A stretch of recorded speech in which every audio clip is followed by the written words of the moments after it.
atibatike zvechopu chopu. Hazvina kumira zvakanaka mhuri yeZimbabwe. Izvezvo ndiri kusangana nenyaya iri kupisa panapa, ndiri kushaya kuti totangira papi kana zvinhu zvakudai so handiti because inini nguva dzese idzika ndenge ndichifunga kuti nyaya dzacho mafanidzi. But now police hunt for journalist Blessed Mhlanga after Geneva speech. The ZRP's Law and Order Unit has deployed a crack team to arrest journalist Blessed Mhlanga. The unit reportedly wants to charge him under the Patriot Act, which has been declared unconstitutional for his recent speech in Geneva, in which he condemned the government for media repression. Last year, Dara Mhlanga spent 73 days in prison for merely interviewing the now late Blessed Geza, who was opposed to President Mnangagwa's continued rule.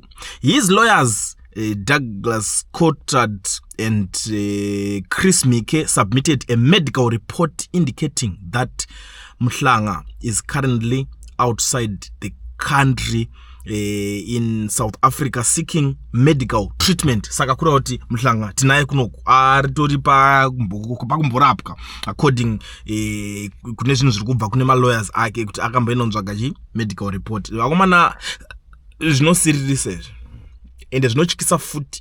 I always tell you guys kuti pane nyaya dzimwe dzekuti tikangoti ine basa rei nyaya ichingorova yakadaro ichingotaura ende inoziva kuti chinoitika pana kuti tinoombererana maoko zvakanyanyisa, but at the end of the day kuzotarisa vanhu vacho munenge muchiombera maoko muchifara kuti nhingi gamba ari kuti ase munokwadzisana nevanhu kuZimbabwe ndikukoko guys, ndo nyaya iripo. Ende kuna vanhu vanogara vachitiseka vachitituka panapa, mimi muchitaura muri ikoko uya kunoko uya paground utaura zvinhu zvakadai so tichitikuzivisai zvedu kuti muri kuda kuti titokonya kuti tuye mutiite sei, muzotidii kana tiri ikoko, muitiite zvamuri kuti ana Mhlanga izvo, because hazvishamise kuti manje Mhlanga anogona kunge atotijoina muexile. Mhlanga anogona kunge atotimu rekuti achatodzokawo padheni because atotoziva kuti bandera rakanyanya. Asi izika kuti unobva wauya wobva unototongoenda wobva wavharirwa, mhuri yochigara panze manje, iwe uriwe breadwinner manje, mhuri yochisafa manje. It's not easy honestly.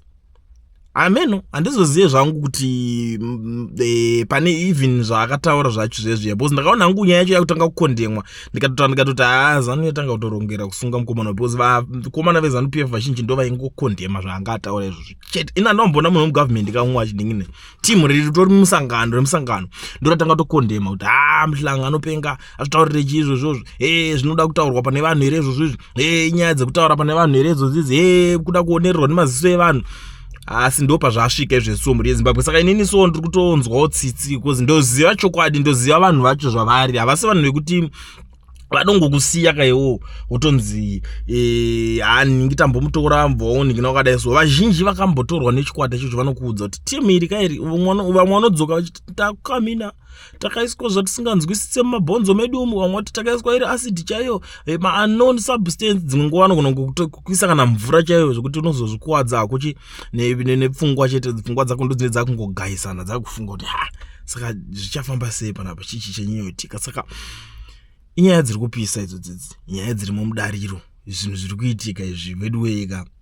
I don't know kuti ndinoitangira papi ndikaipedzera papi nyaya iyoyi. Ndiri kunzwa tsitsi ende moyo mangu muri kurwadza because ndinoziva kuti Mhlanga akambopindana nenyaya idzi over 70 something days. Amana wakavharirwa nyaya yeinterview yaMudharageza. Imagine nyaya dzacho dzinenge dzisadzanyatsoperapera futi kobvotonzi uri nduraniwe totokudinge. Ndakanzwa vamwe kutoti ngangorowa kana 20 years ngangodai so. Vanhu vanonga vachiomberera maoko futi ivava vari number 1 kuomberera maoko panyaya idzodzo. Musi anodzingwa kuZANU ikoko anotanga kudzoka kutsvaka majournalist, amana ndibatsire kuti ndibudise nyaya dzangu toita sei kuti dai so. But freedom of speech munoida kaimi asi mukuirambidza amwe. Zimbabwe ma1, without wasting much of your time muri Zimbabwe, nyaya dzakawanda dziri loading dzatiri kufanira kukupa irigedza ndikishandisa mukana kuzivisa maZimbabweans ese vari muSouth Africa muno vari kudawo kuregisterwa macompanies nekuvhurirwa maFNB business accounts vasina mawork permits kana kuti mastudy permits.